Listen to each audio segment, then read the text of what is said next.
दुआ से आगाज़ कयो। ही पाकिस्तानी अफ़वाज जॾहिं अटैक जे लाइ वई बुनियान मरसूस इन कार्रवाई जे लाइ जॾहिं महिल निकिता तॾहिं दुआ करे निकिता। अल्लाह अकबर। इहा बि दुआ कयूं, सवारी जी दुआ पढ़ियूं। सवारी दुआ कहिड़ी आहे? सुबहानल्लज़ी सख़्ख़र लना हाज़ा व मा कुन्ना लहू मुक़रिनीन व इन्ना इला रब्बिना लमुनक़लिबून। जहाज़ जेट जहाज़ जेॾी महिल फ़िज़ा में बुलंद थिया पाकिस्तान जा, दुनिया ॾिठो त दुनिया जी टेक्नोलॉजी खे फ़ेल करे वापसी मोटिया। छो? उन्हनि दुआ पढ़ी सुबहानल्लज़ी सख़्ख़र लना हाज़ा व मा कुन्ना लहू मुक़रिनीन व इन्ना इला रब्बिना लमुनक़लिबून। यानी जेट जहाज़ ते तजर्बो बि आहे, कुवत बि आहे, ताक़त बि आहे, हलाइण बि ॼाणूं था, सभु कुझु ॼाणूं था, उन खां बावजूदि इहा ताक़त इख़्तियार रब ॾिनो आहे, असां वटि का ताक़त कान्हे। ये तौहीद के जुमले से जेॾी महिल सवार थिया त रब्बुल आलमीन फ़तह ॾिनी। इहा बुनियान मरसूस जी कामयाबी जी वजह हुई। अम्मा बाद फ़क़द क़ालल्लाहु तबारक व तआला फ़ी मुहकमि तंज़ीलिही व हुवा अस्दक़ुल क़ाइलीन। इन्नल्लाहा युहिब्बुल्लज़ीना युक़ातिलूना फ़ी सबीलिही सफ़्फ़ा युक़ातिलून फ़ी सबीलिही सफ़्फ़न कअन्नहुम बुनियानुम मरसूस। सुब्हानक ला इल्म लना इल्ला मा अल्लमतना इन्नक अंतल अलीमुल हकीम। मुख्तसर हम्द सना दुरूद सलाम का बाद मुअज़्ज़ज़ सामीन, बरादरान इस्लाम, वाजिबुल एहतराम दोस्तों, बुजुर्गों, भाइयों, उन्वान सीरतुन नबी आ, पर वक्त जी तकादा के मुताबिक गुज़िश्ता ख़ुतबो जिहाद के हवाले से पढ़ायो वियो ऐं अॼु वारे ख़ुतबे में भी इंशाअल्लाह इन हवाले से तज़किरो कयो वेंदो। अल्लाह रब्बुल आलमीन वतन अज़ीज़ पाकिस्तान असांखे अता कयो। इहा तमाम वॾी अल्लाह जी नेमत आहे। उहो मुल्क जंहिंमें असां आज़ादी सां रही सघूं था, आज़ादी सां घुमी फिरी सघूं था, आज़ादी सां इबादत करे सघूं था, आज़ादी सां दीन ते अमल करे सघूं था। मतलब त दीन जा जेके मामलात आहिनि, दीन जा जेके भी कम आहिनि, उन हवाले सां का बि असां ते पाबंदी कान्हे। वतन अज़ीज़ पाकिस्तान अल्लाह रब्बुल आलमीन अता कयो। हिन जे शुरू में ही जेके कायदा हुआ, जिन इहा तहरीक हलाई, उन्हनि जो नज़रियो बुनियाद रखण जो मक़सद ही ला इलाहा इल्लल्लाह। त रियासत हुआ जेका ला इलाहा इल्लल्लाह जे बुनियाद ते क़ाइम कई वञे, मुसलमाननि जो मुल्क, ईमान वारनि जो मुल्क ऐं दुनिया जे कुफ़र सां मुक़ाबिलो करण वारो मुल्क, इन बुनियाद ते हिन मुल्क के हासिल कियो वियो। रब्बुल आलमीन कुरान मजीद में फरमाया वज़्कुरू इज़ अंतुम क़लीलुम मुस्तज़अफ़ून फ़िल अर्द। याद कयो जॾहिं तव्हां कमज़ोर हो ज़मीन में, मुस्तज़अफ़ून कमज़ोर, तख़ाफ़ून अन यतख़त्तफ़कुमुन नास, हर वक्त तव्हांखे इहो ख़ौफ़ हूंदो त इंसान ॿी क़ौम वारा असां ते हमिलो न कनि, असांखे नुक़सान न पहुचाइनि, असां सां झेड़ो न कनि, झगड़ो न कनि, फ़साद न कनि। कमज़ोर हो, हर वक्त तव्हांखे इहो ख़ौफ़ हूंदो दुश्मन जो। फ़आवाकुम वअय्यदकुम बिनस्रिही। अल्लाह से फरमाया मूं तव्हांखे ठिकानो ॾिनो, मूं तव्हांखे ठिकानो ॾिनो, जॻह ॾिनी ऐं पंहिंजी मदद सां मूं तव्हांजी मदद कई। वरज़क़कुम मिनत-तय्यिबाति लअल्लकुम तशकुरून। ऐं तव्हांखे मूं रिज़्क़ ॾिनो, पाकीज़ा रिज़्क़ ऐं हलाल रिज़्क़ लअल्लकुम तशकुरून, ताकि तुम शुक्रगुजार बन जाए। नबी अलैहिस्सलातु वस्सलाम ये दौर में सहाबा इकराम परेशान हुआ, मक्के में परेशान हुआ। अल्लाह रब्बुल आलमीन मदीने में हुक्म ॾिनो, मदीने में हिजरत कयूं, उते इज़्ज़त बि मिली, दौलत बि मिली, माल बि मिलियो, जगह बि मिली। अल्लाह से फरमाया इहा जहाद जी बरकत सां जेका तव्हांखे इज़्ज़त मिली, माल ऐं दौलत पाकीज़ा हलाल मिलियो, वज़्कुरू, अल्लाह जो शुक्र कयो। ऐं इहो अल्लाह जो शुक्र कयो, अॼु तादाद में तव्हां घणा आहियो। जॾहिं तव्हां कमज़ोर हो, परेशान हो, त हाणे फ़िलाणो सरदार ज़ुल्म कंदो, फ़िलाणो सरदार ज़ुल्म कंदो, पर अॼु तव्हांखे अल्लाह साईं कामयाब कयो, ताक़त ॾिनई, क़ुवत ॾिनई। अॼु दुश्मन तव्हां खां डिॼे थो। पाकिस्तान जे नक्शे खे बि ॾिसिजे त हिन वतन अज़ीज़ जी अहिड़ी कहानी आहे त मुसलमान हिंदुस्तान में, भारत में मक़हूर हुआ, मज़लूम हुआ, जेॾीमहिल चाहिनि ज़ुल्म कनि, जेॾीमहिल चाहिनि इंतिहा पसंदी जो मुज़ाहिरो कनि, दहशतगर्दी जो मुज़ाहिरो। अॼु बि मुसलमान सां इहा कैफ़ियत आहे। उते जेॾीमहिल को पाकिस्तान ऐं हिंदुस्तान जो मामिलो थींदो, उते जे मुसलमान ते ज़ुल्म कयो वेंदो। त अल्लाह जो छो न शुक्र अदा कजे त रब्बुल आलमीन ही अज़ीम असांखे वतन ॾिनो, ही अज़ीम अल्लाह साईं जॻह ॾिनी, ऐं रब्बुल आलमीन हिन जॻह ते असांखे महफ़ूज़ कयो, ऐं अल्लाह साईं अहिड़ी फ़ौज, अहिड़ी क़ुवत ॾिनी जो दुश्मन खे हर वक़्तु उन फ़ौज जो ख़ौफ़ आहे।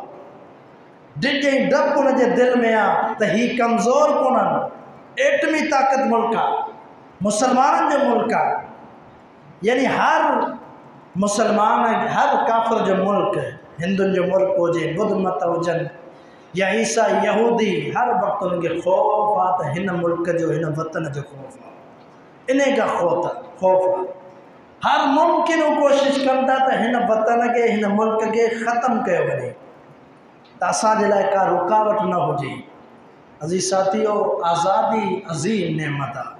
अल्लाह रब्बुल आलमीन यहूदियुनि खे यादि ॾियारियो त यादि कयो, इज़ नज्जयनाकुम मिन, असां तव्हांखे आज़ादी ॾिनी, फ़िरऔन खां आज़ादी ॾिनी, यादि कयो।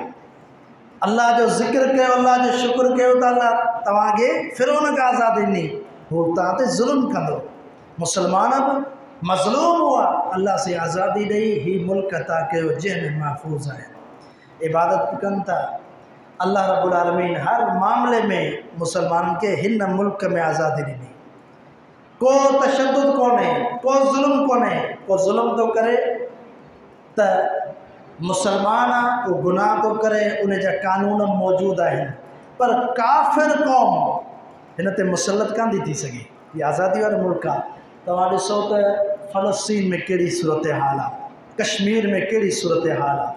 जेॾीमहिल दुश्मन चाहे उन्हनि ते बमबारी करे, उन्हनि ते ज़ुल्म करे, पर अल्हम्दुलिल्लाह अल्लाह रब्बुल आलमीन उहो असांखे मुल्क ॾिनो आहे जो ज़रूरत कान्हे कि यहूदी, ईसाई या के हिंदू जी त उहो फ़ौरन हर वक़्तु अची हिते बमबारी करे। ऑपरेशन बुनियान मरसूस, इन हवाले सां चंद ॻाल्हियूं तव्हांजे साम्हूं रखंदुसि। अल्लाह रब्बुल आलमीन फ़तह मुबीन अता कई वतन अज़ीज़ पाकिस्तान खे। अज़ीम फ़तह अल्लाह रब्बुल आलमीन अता कई। हिन फ़तह जे पोयां कुझु असबाब ऐं वजूहात हुयूं। छो अल्लाह से इहा फ़तह अता कई? इन जी बुनियाद ते इन में अज़म खे ॾिसूं, इरादे खे ॾिसूं, मज़बूत क़ुवत खे ॾिसूं, दिफ़ाई ताक़त खे ॾिसूं, त ख़बर पए थी त इन में अल्लाह रब्बुल आलमीन वॾो असां ते इनाम कयो। दुश्मन 5 गुणा असां खां वॾो आहे। 52-54 सूबनि वारो मुल्क, अरबनि जी आबादी उन मुल्क जी, कई लख फ़ौज उन मुल्क जी, पर पाकिस्तान जेकॾहिं कंपेयर करिजे बदर जे मौक़े सां त इहा ई कैफ़ियत थी बीहे त बदर जे मैदान में मुसलमान इंतिहाई घटि हुआ। कम मिन फ़िअतिन क़लीलतिन ग़लबत फ़िअतन कसीरा। अल्लाह से फरमायो त केतिरियूं अहिड़ियूं क़ौमियूं आहिनि जेके तइदाद में घटि आहिनि, पर मज़बूत ऐं घणी तइदाद वारी क़ौमुनि ते फ़तह हासिल कनि थियूं अल्लाह जे हुक्म सां, अल्लाह जी मदद सां। त शुक्र सभ खां पहिरीं अल्लाह जो आहे। जे रब या कुवत ॾिनी, जे हिम्मत ॾिनी, ताक़त ॾिनी, जो मुसलमाननि ते अटैक कयो ऐं अल्लाह रब्बुल आलमीन असांजी अफ़वाज खे कामयाबु कयो। दुनिया में एॾी फ़ौज रखंदड़ मुल्क, एतिरे क़दुरु एटम रखंदड़, हथियार रखंदड़, बारूद रखंदड़ मुल्क, जंहिंमें जदीद टेक्नोलॉजी मौजूदु हुई, उन खे असांजी जेका कमज़ोर अफ़रादी क़ुवत जे हिसाब सां कमज़ोर जेका फ़ौज हुई, उन्हनि ज़लील रुसवा कयो, ज़लील रुसवा कई। दुनिया में अॼु कंहिंजी आहे ज़लालत, कंहिंजी बेइज़्ज़ती आहे हिंदुस्तान जी। काफ़र बि अॼु इक़रार पिया कनि त ज़लील कयो पाकिस्तान हिंदुस्तान खे, हालांकि पाण में इतिहादी आहिनि। अमरीका बि तस्लीम कयो, ख़ुदि हिंदुस्तान तस्लीम कयो त पाकिस्तान शिकस्त, तारीख़ी शिकस्त ॾिनी भारत खे। अज़ीज़ साथियो, इन मौक़े ते कुछ ॻाल्हियूं बयानु कंदुसि त इन में फ़तह छो थी, यानी कहिड़ा उहे सबबु हुआ जंहिंजे करे अल्लाह रब्बुल आलमीन फ़तह ॾिनी। मुख़्तसर वक़्त में इंशाअल्लाह मुकमल कंदुसि ॻाल्हि। सभ खां पहिरीं ॻाल्हि इहा त अल्लाह जे प्यारे पैगम्बर मोहम्मद करीम सल्लल्लाहु अलैहि वसल्लम फरमायो त जंग जी तमन्ना न कयो, जंग जी तमन्ना न कयो, ख़्वाहिश न कयो त फ़िलाणे मुल्क सां विढ़ूं, फ़िलाणे मुल्क सां विढ़ूं, फ़िलाणे मुल्क सां जंग कयूं। छो जो नुक़सानु आहे, जंग में नुक़सानु थींदो। पर जेकॾहिं दुश्मन तव्हां ते मुसलत थिए, तव्हां ते हमिलो करे, तव्हां ते वार करे, त पोइ फ़स्बिरू, साबित क़दम थियो, पोइ हिते न हटो, पोइ दुश्मन खे जवाबु ॾियो। जेकॾहिं इहा कैफ़ियत हूंदी त रब्बुल आलमीन तव्हांजी मदद कंदो। पहिरीं पहिरीं जेको सबबु बुनियान मरसूस ऑपरेशन जी कामयाबी जो सबबु इहो हो जो पाकिस्तान अटैक कोन कयो, हमिलो हुननि जे तरफ़ां थियो, हुननि जे तरफ़ां हमिलो थियो।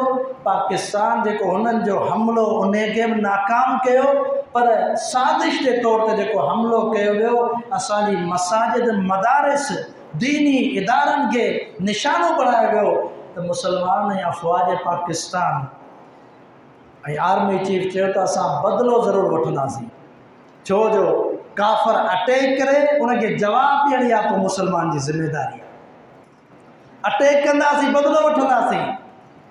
उनखां अॻु ई पाकिस्तान इहो पैगाम जारी कयो त असां जंग कोन था चाहियूं।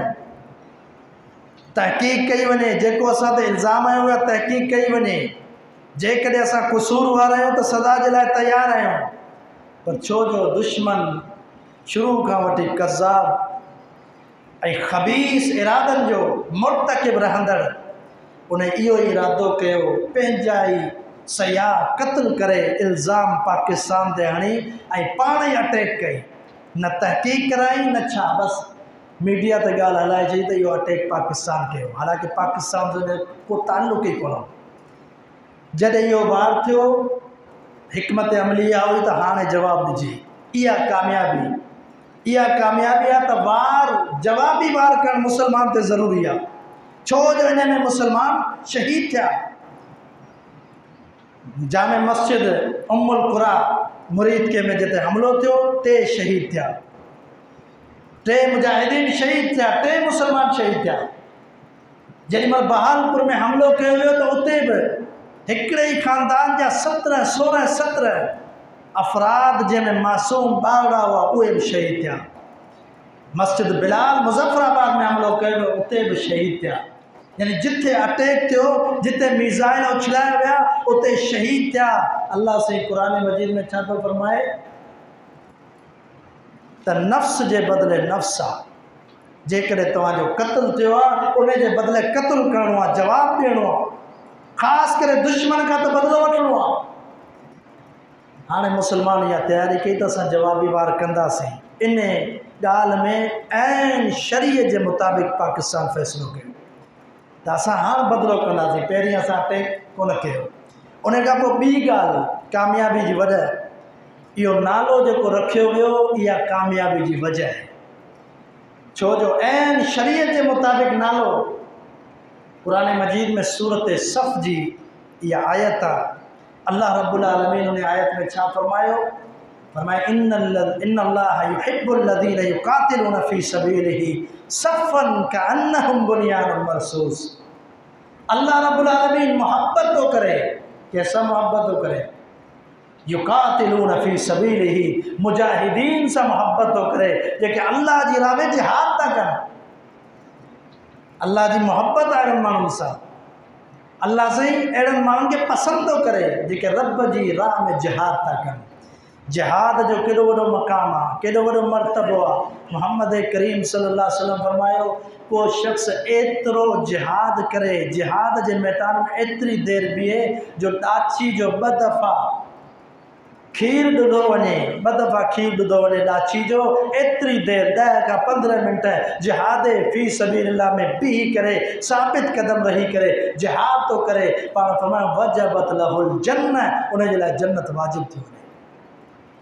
ये जिहाद जो मक़ाम रब्बुल आलमीन फरमायो त आऊं मोहब्बत तो कयां अहिड़नि माण्हुनि सां जेके जिहाद फ़ी सबीलिल्लाह में पंहिंजूं जानूं ऐं माल क़ुर्बान कनि था। सफ़न कअन्नहुम बुनियानुम मरसूस, पर ईअं जिहाद कोन था कनि, सफ़न सफ़ जी सूरत में मिली करे, इतिहाद करे, हिकिड़ी सफ़ यकी यानी कतारनि जी कतार में सभु गॾिजी करे, अकेलो को हमिलो नथो करे, सभु गॾिजी करे मैदान में अची करे जिहाद कनि था, दुश्मन जे साम्हूं बीही था रहनि, अज़ाइम उन्हनि जा पुख़्ता आहिनि, इरादा उन्हनि जा पुख़्ता आहिनि, नीयत उन्हनि जो ख़ालिस आहिनि। अहिड़ा शख़्स फरमाई बुनियान मरसूस, मज़बूत दीवार वांगुरु दुश्मन जे अॻियां बीहनि था। इन्हनि शख़्सनि सां अल्लाह रब्बुल आलमीन मोहब्बत थो करे। असांजी अफ़वाज पाकिस्तान दुश्मन जे साम्हूं बुनियान मरसूस थी वई। तव्हां कार्रवाई कई त हाणे बदिलो मिलंदो, चाहे अमेरिका रड़ियूं करे, चाहे इसराइल रड़ियूं करे, चाहे दुनिया जी का ताक़त रड़ियूं करे त रड़ियूं करे, असां जवाबु ॾींदासीं। छो जो असांजे शहरनि ते हमिलो कयो वियो जिन जो को क़सूर कोन हो, असांजे मर्कज़नि ते हमिलो कयो वियो, मदारिस मसाजिद ही मुल्क ला इलाहा इल्लल्लाह जी बुनियाद ते क़ाइमु थियो, हिन में मदारिस जी हिफ़ाज़त, मसाजिद जी हिफ़ाज़त इहा हुकूमत पाकिस्तान, अफ़वाज पाकिस्तान जी ज़िम्मेदारी आहे। जेकॾहिं के काफ़िर मदारिस ऐं मसाजिद ते हमिलो कयो उनखे जवाबु मिलंदो, कंहिं शहरी ते हमिलो कई त जवाबु मिलंदो। इहो नालो बुनियान मरसूस रखियो वियो इन ऑपरेशन जो, इहो नालो इन जो बि तासुर थियो, तासीर थी जो रब्बुल आलमीन खे पसंदि आयो इहो नालो बुनियान मरसूस, जंहिंजो नालो क़ुरान में रखियो वियो। उन खां पोइ हमले खां पहिरीं दुआ कई वई, हमले खां पहिरीं दुआ कई वई। नबी अलैहिस्सलातु वस्सलाम जो अंदाज़ भी हो, जॾहिं जिहाद ते वेंदा हुआ मैदान जिहाद में पहिरीं दुआ कंदा हुआ, अंदाज़ इहो। अल्लाहु अकबर। नबी अलैहिस्सलातु वस्सलाम बदर जे मैदान में बीठा आहिनि, पाण करीमनि जे कंधनि मुबारक ते चादर बाहे, पाण करीम हथ खया, पाण दुआ घुरियूं, अल्लाहुम्मा अंजिज़ली मा वअदतनी, अल्लाहुम्मा आति मा वअदतनी, अल्लाहुम्मा इन तुहलिक हाज़िहिल असाबत मिन अहलिल इस्लाम। ए अल्लाह पंहिंजे वादे खे पूरो कर, तुंहिंजो वादो आहे त मुसलमाननि खे फ़तह ॾींदुसि, मोमिननि खे फ़तह ॾींदुसि। ए अल्लाह तो जेको वाइदो कयो आहे वाइदो पूरो कजां, काफ़िरनि खे नेस्तो नाबूद कजां। ए अल्लाह जेकॾहिं ही क़ौम नंढड़ो हिकिड़ो ग्रुप आहे 313 17 या 319, इहो नंढड़ो ग्रुप आहे, मुसलमान जो लश्कर आहे, जेकॾहिं अॼु इन्हनि ते हमिलो थी वियो, अटैक थी वियो, सभई शहीद थी विया, त पोइ इबादत करण वारो केरु हूंदो इन सरज़मीन ते। अल्लाहु अकबर। मोहम्मद करीम दुआ पिया घुरनि, साहबा फरमाईंदा अहिड़े तरीक़े सां, अहिड़े रिकत आमोज़ अंदाज़ में सैयदना उमर फरमाए थो, नबी अलैहिस्सलातु वस्सलाम दुआ कई जो पाण करीमनि जी चादर बि किरण लॻी, यानी अहिड़े तरीक़े सां पाण करीमनि दुआ घुरी। सैयदना अबू बकर सिद्दीक़ आयो, नबी अलैहिस्सलातु वस्सलाम जे कंध मुबारक ते हथ रखी ऐं पाण करीमनि खे दिलासो ॾिनो, अल्लाह जा रसूल, अल्लाह रब्बुल आलमीन तव्हांजे क़स्म खे, तव्हांजी दुआ खे ज़रूरु क़बूल कंदो, बसि काफ़ी आहे इहा दुआ। नबी अलैहिस्सलातु वस्सलाम जी दुआ खे अल्लाह से क़बूल कयो ऐं उन मौक़े ते अल्लाह से फ़तह ॾिनी, बदर जे मक़ाम ते दुआ क़बूल थी। अल्लाह जे रसूल जो अंदाज़ इहो, जॾहिं मैदान जिहाद में वेंदा हुआ तो पहिरीं रब्बुल आलमीन जी मदद जा तलबगार हूंदा, रब्बुल आलमीन का दुआ घुरंदा हुआ। अल्लाह रब्बुल आलमीन जिहाद जे मैदान में मुसलमाननि जी कम तइदाद घटि तइदाद जी सूरत में भी फ़रिश्ता नाज़िल करे आसमान ता मदद कई। छाजे करे जो मुसलमान दुआ से आगाज़ कयो। ही पाकिस्तानी अफ़वाज जॾहिं अटैक जे लाइ वई बुनियान मरसूस इन कार्रवाई जे लाइ जेॾी महिल निकिता तॾहिं दुआ करे निकिता।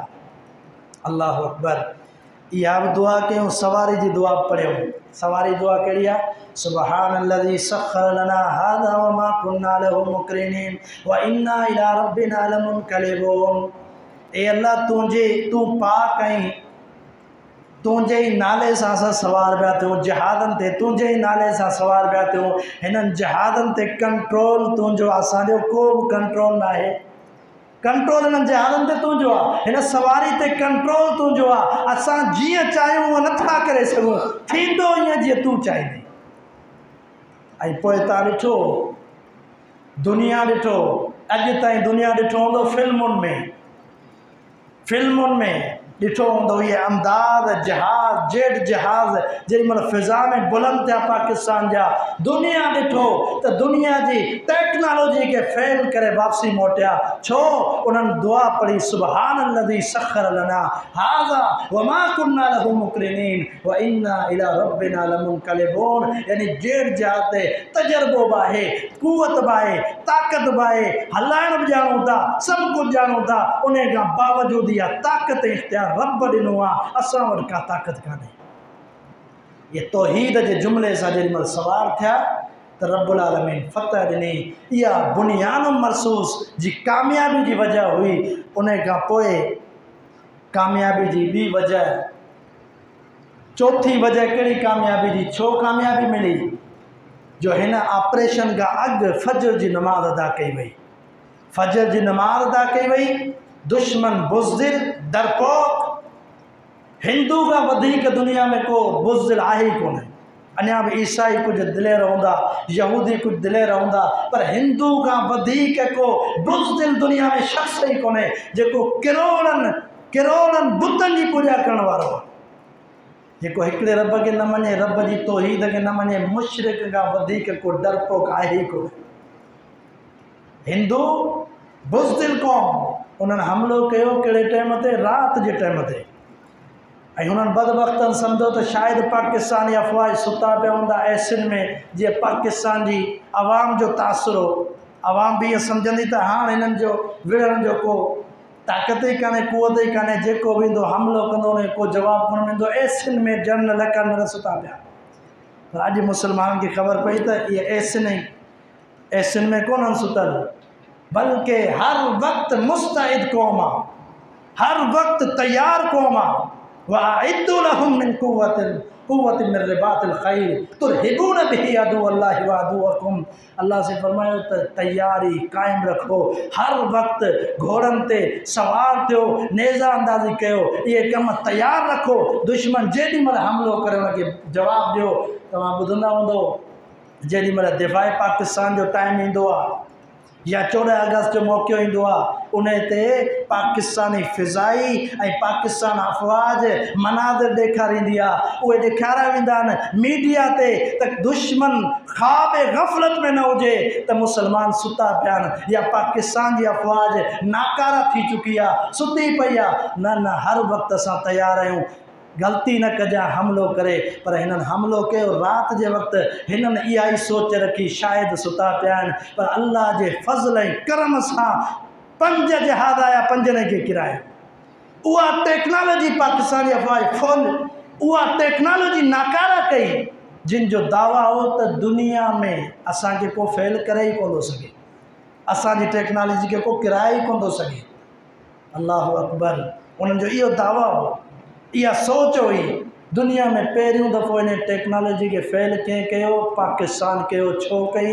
सुबहानल्लज़ी सख़्ख़र लना हाज़ा व मा कुन्ना लहू मुक़रिनीन। रब जे नाले सां निकिता, रब जी इबादत करे निकिता, रब जे नाले सां निकिता। ऐं हर वक़्तु उन वक़्तु जेॾी महिल इहा कैफ़ियत हूंदी आहे त त वॾी पाबंदी हूंदी आहे अफ़वाज पाकिस्तान ते नमाज़ खां पोइ दुआऊं घुरंदा आहिनि क़ौम जूं दुआऊं बि गॾु क़ौम जो इतिहाद बि गॾु पंहिंजूं दुआऊं गॾु रब जो ज़िक्र गॾु नारा तकबीर गॾु हो तॾहिं राति जे हमले खे बि नाकारा कयो पाकिस्तान जी अफ़वाज दुश्मन बुज़दिल केॾी महिल हमिलो कयो राति जो पर असांजी अफ़वाज हमिलो कयो केॾी महिल फजर जी नमाज़ पढ़ी निकिता आहिनि मोहम्मद करीम सल्लल्लाहु अलैहि वसल्लम जी सुन्नत जे मुताबिक़ अल्लाहु अकबर सहाबी रसूल फरमाए तो नबी अलैहिस्सलातु वस्सलाम जेॾी महिल ख़ैबर ॾांहुं रवाना थिया फजर जी नमाज़ असां अंधेरे में पढ़ी छो जो हदीस में टाइम अचे थो फजर जी नमाज़ अंधेरे में टाइम हूंदो आहे रोशनी में फजर जी नमाज़ कान्हे साहब फरमाईंदा असां फजर जी नमाज़ पढ़ंदासीं भरिसां जेको बीठो हूंदो कॾहिं कॾहिं उनखे बि कोन सुञाणींदासीं एतिरी हूंदा हूंदी अॼुकल्ह त रोशनियूं आहिनि लाइटूं वग़ैरह आहिनि पर उन दौर में एतिरो माना चांडो की न हुजे भर वारे माण्हू खे बि न सुञाणे सघे इन टाइम ते फजर जो अव्वल वक़्तु साहब फरमाइनि था फजर जे अव्वल वक़्तु मोहम्मद करीम सल्लल्लाहु अलैहि वसल्लम नमाज़ पढ़ाई नमाज़ पढ़ण खां पोइ ख़ैबर ॾांहुं रवाना थींदे जेॾी महिल पहुता पाण फरमाइनि अल्लाहु अकबर ख़रीबत ख़ैबर अल्लाह सभिनि खां वॾो आहे ख़रीबत ख़ैबर अॼु ख़ैबर वारा हलाक थी विया ख़ैबर ते हमिलो केॾी महिल कयूं फजर खां पोइ त इहा हमले जी तासीर हमले जी कामयाबी छाजे करे जो फजर जी नमाज़ पढ़ी करे इहो हमिलो कयो वियो अल्लाह से कामयाबी ॾिनी मोहम्मद करीम सल्लल्लाहु अलैहि वसल्लम फरमायो इन्ना इज़ा नज़लना बिसाहत कौमिन फसाह सबाहल मुंज़िरीन सही बुखारी जी हदीस आहे जेॾी महिल असां तयारु थी करे जेॾी महिल जिहाद जे इरादे सां मार्के जे इरादे सां दुश्मन जे इलाइक़े में पहुची वञो दुश्मन जे सहन में पहुची वञो त पोइ डिॼण वारनि जी कैफ़ियत डिॼणी हूंदी आहे यानी रोब उन्हनि ते तारी थी वेंदो आहे त मुसलमान पहुची चुका आहिनि जिहादी पहुची चुका आहिनि हाणे असांजो ख़ैरु कोन्हे नबी अलैहिस्सलातु वस्सलाम ख़ैबर जे मौक़े बि कहिड़े टाइम ते निकिता फजर जे टाइम ते त कामयाबी बुनियाद मरसूस जी छाजे करे जो फजर जे टाइम ते निकिता उन खां पोइ जेॾी महिल मुसलमाननि जा जेके शहीद थिया कामयाबी जी हिकिड़ी वजह इहा त मुसलमान जा जेके शुहदा हुआ वॾे एहतमाम सां उन्हनि जी जनाज़े नमाज़ पढ़ी वई वॾे एहतमाम सां बाक़ाइदा पाकिस्तान जी अफ़वाज जनरल कर्नल शरीक थिया मुरीद के में अची करे शरीक थिया मुजाहिदनि जे जनाज़े नमाज़ में शुहदा जे जनाज़े नमाज़ में दुश्मन खे इहो जवाबु ॾिनऊं त हीअ जेके तव्हां शहीद कया आहिनि इहे बि असांजी क़ौम जा अफ़राद आहिनि इन्हनि जे लाइ हर वक़्तु ॿिया तव्हां ॾिसो जनाज़े जी जेका वीडियो आहे उहा ॾिसो सोशल मीडिया ते त पहिरीं सफ़ में सॼी में अफ़वाज पाकिस्तान बीठी आहे जनाज़े नमाज़ में फ़ौज पाकिस्तानी बीठी आहे सिपाही बीठा आहिनि कर्नल जनरल बीठा आहिनि कैप्टन बीठा आहिनि त असां हिन जो जनाज़ो पढ़ियूं पिया दुनिया खे पैगाम था ॾियूं त हिन जनाज़नि जो हिननि शहीदनि जो बदिलो वठो वेंदो बग़ैर बदिले जे असां माठि कोन कंदासीं त इहा शहीदनि खे इज़त ॾियणु उन जे करे अल्लाह साईं इहा फ़तह नसीब कई नबी अलैहिस्सलातु वस्सलाम फरमायो जिहाद जे बारे में फरमायो जो इला रुमही तहत ज़िल रुमही जो इला रिज़्क़ी अल्लाह से मुंहिंजो रिज़्क़ हिन मुंहिंजे नेज़े जे हेठां रखियो आहे माना जिहाद जे ज़रिए सां अल्लाह से मुंहिंजो रिज़्क़ रखियो आहे हीउ जिहाद फ़ी सबीलिल्लाह जंहिंजे करे अल्लाह से इज़तूं ॾिए थो अल्लाह से माल बि ॾिए थो अल्लाह से रिज़्क़ ॾिए थो ऐं अल्लाह जे रसूल सल्लल्लाहु अलैहि वसल्लम फरमायो वजुइल ज़िल्लतु वस्सगारु अला मन ख़ालफ़ अमरी ऐं जंहिं जिहाद खे छॾियो उन जे लाइ अल्लाह साईं ज़िल्लत ऐं रुसवाई मुक़दर बणायो ऐं जंहिंजे ख़िलाफ़ु जिहाद कयो वञे उन जे लाइ बि ज़िल्लत ऐं रुसवाई आहे उन काफ़िर जे लाइ जंहिंजे ख़िलाफ़ु जिहाद कयो वञे अज़ीज़ साथियो यकीनन पाकिस्तान अल्लाह साईं जी वॾी नेमत आहे ऐं रब्बुल आलमीन दिफ़ा बि एॾो अज़ीम अता कयो आहे जो कंहिं बि महाज़ ते दुश्मन सां अटकण जे लाइ असांजी अफ़वाज तयारु आहे ऐं अल्हम्दुलिल्लाह अल्लाह साईं जेका फ़तह ॾिनी आहे उन ते सभ खां पहिरीं रब्बुल आलमीन जो शुक्र अदा कजे उन खां पोइ अफ़वाज पाकिस्तान जिन पंहिंजी वसियतनामो लिखी करे शहादतुनि जे पननि ते सहियूं करे पोइ रवाना थिया त असांजे जेकॾहिं क़तल थी वञूं त असांजी ज़िमेदार अफ़वाज या चीफ कोन्हे ज़िमेदार असां ख़ुशी सां शहादत जे लाइ तयारु आहियूं ख़ुशी सां इहे जज़्बा हुआ ये नियतूं हुयूं, ये ख़ुलूस हुआ जंहिंजे करे अल्लाह रब्बुल आलमीन पूरी दुनिया में हिंदुनि खे ज़लील रुसवा कयो ऐं मुसलमाननि खे इज़त ॾिनई। इन ख़ुशी में पाकिस्तान जी ख़ुशी दुनिया जे हर मुसलमान मुल्क में मल्हाई वई त पाकिस्तान खे फतह मिली आहे। सभ खां पहिरीं ख़ुशी किथे थी? फ़लस्तीन में, कश्मीर में, बांग्लादेश में, तुर्की में, मुसलमान मुल्कनि में ये ख़ुशी थी। ऐं अल्लाह रब्बुल आलमीन इन कामयाबी सां, इन कामरानी सां हिन मुल्क के, हिन क़ौम के वरी इत्तेफ़ाक़ ॾेई छॾियो। ही क़ौम जेका इत्तेफ़ाक़ न कान हुई, इन कामयाबी सां, इन जहाद जी बरकत सां रब्बुल आलमीन वरी मुत्तहिद करे छॾियो, मुसलमान मुल्कनि खे मुत्तहिद करे छॾियई। त असांजी सरबराह, असांजो वॾो जेको मुल्क आहे, एटमी क़ुवत, उन वटि एतिरी सलाहियत आहे त यहूदियुनि खे बि जवाबु ॾेई सघे थो, ईसाइनि खे बि जवाबु ॾेई सघे थो। अज़ीज़ साथियो, इन मौक़े ते असांखे इहो न विसारिजे त फ़लस्तीन ते ज़ुल्म आहे, कश्मीर ते ज़ुल्म आहे, उन्हनि खे बि यादि रखिजे। जेकॾहिं रब्बुल आलमीन असांखे सलाहियत ॾिनी आहे, क़ुवत ऐं ताक़त ॾिनी आहे, त उन्हनि जो बदिलो वठण बि असां ते ज़रूरी आहे। उन्हनि जे लाइ आवाज़ उथारण बि असांजे लाइ ज़रूरी आहे। अफ़वाज पाकिस्तान जी इहा ज़िम्मेदारी आहे, सिर्फ़ु पंहिंजे मुल्क जे मुसलमान जी हिफ़ाज़त न, दुनिया में अल्लाह से क़ुवत ॾिनी आहे त दुनिया में जिथे बि ज़ुल्म थिए पियो उनखे बि रोकण जी कोशिशि करणु घुरिजे। इहा ई इल्तिजा आहे हुकाम बाला सां, त उन्हनि सां बि यकजहती जो इज़हार करे उन्हनि जे लाइ बि आवाज़ उथारे वञे। आख़िरी ॻाल्हि मुख़्तसर वक़्त में कंदुसि। ख़लीफ़ा मुअतसिम बिल्लाह, अब्बासी दौर जो ख़लीफ़ो आहे मुअतसिम बिल्लाह। किताब तारीख़ जी किताबुनि में इहो वाक़ियो मौजूदु आहे। अल कामिल इब्न असीर, उन में बि इहो वाक़ियो मौजूदु आहे। मुअतसिम बिल्लाह उहो मौजूदु आहे पंहिंजे इलाइक़े में, मदीने में। जेॾी महिल हिकु औरत सां बदतमीज़ी कई आहे, ईसाई गवर्नर पंहिंजे इलाइक़े में, अमूरिया में, कई मील परे आहे अमूरिया, बदतमीज़ी कई, उनखे थप्पड़ हईं, उनजो निकाब लाहिण जी कोशिशि कई। उन बदबख़्त ईसाई जेॾी महिल इहो कमु कई त उन औरत उनखे जवाबु कहिड़ो न, वाह मुअतसिमा, ए मुअतसिमा तूं किथे आहीं? तूं असांजो ख़लीफ़तुल मुस्लिमीन चवराईं थो, तूं असांजो बादशाह सॾराईं थो, ऐं अॼु हिकिड़ी औरत ते ईसाई पलीत उनजी इज़त ते हमिलो करे। के मुसलमान, कमज़ोर मुसलमान ॿुधी वरितो, उन सफ़र शुरू कयो, हथ मथे खणी चई, अल्लाह मूंखे ऐसी तो मौत न ॾिजा जेसी तो इहो पैगाम मुअतसिम ताईं न पहुचाया। मुख़्तसर वाक़ियो ॿुधाया। सफ़र करे पहुतो आहे मुअतसिम जी दरबार, उते पहुतो आहे, उनजे ख़िलाफ़त जी जॻह ते वञी पहुतो आहे। जेॾी महिल उन सां मिलणु चाहीं त टाइम अहिड़ो हो जो उनजी मजलिस ख़तमु थी चुकी। हू घर वियो हलियो, मानी जो टाइम हो, मुअतसिम बिल्लाह ख़लीफ़ो, सभिनि चयो त हाणे टाइम कोन्हे, तूं हलियो वञ, पोइ अचिजा। हुन चयो मुअतसिम खे वञी चओ सां तोखे अल्लाह जो कसम थो ॾियां, ऐसी तो तूं मानी न खाइजा जेसी तो मुंहिंजी ॻाल्हि न ॿुधी। पोइ हिननि सम्झो को वॾो मसइलो आहे, मुअतसिम खे वञी ॿुधाई, मुअतसिम ने घुरायोसि कहिड़ो मसइलो आहे। उन अची ॿुधायोसि त हीउ वाक़ियो थियो आहे, हुन औरत तोखे पुकारियो आहे, वाह मुअतसिमा, जी मुअतसिमा किथे आहीं? असांजो ख़लीफ़तुल मुस्लिमीन हिते, यानी अल्लाह साईं मज़लूम जी पुकार ईअं पहुचाईंदो आहे। हुन औरत, हुन छा कयो, थप्पड़ हईं, उनखां पोइ ॿ टे ॿियूं थप्पड़ हईं, त कीअं ईंदो मुअतसिम हेॾे परे खां? उहो कीअं अची मुक़ाबिलो कंदो? अबल घोड़े ते ईंदो, पंहिंजे अछे चिट कुबरे घोड़े ते मोड़ा विढ़णु ईंदो, जीअं ई कोन थो सघे। अल्लाह रब्बुल आलमीन उन ज़लील उनखे रुसवा कीअं कयो? मुअतसिम खे ख़बर पई। मुअतसिम चयो दस्तरख़ान खणो, मानी आऊं कोन खाईंदुसि, पहिरीं हिनखे जवाबु ॾींदुसि। तयारी कई वई असांजी न्याणी, चई लब्बैक या उख़्ताहु, चई लब्बैक, आऊं हाज़िर आहियां मुंहिंजी भेण, आऊं अचां पियो तुंहिंजो बदिलो वठण जे लाइ, तयारु रहनी ईसाई।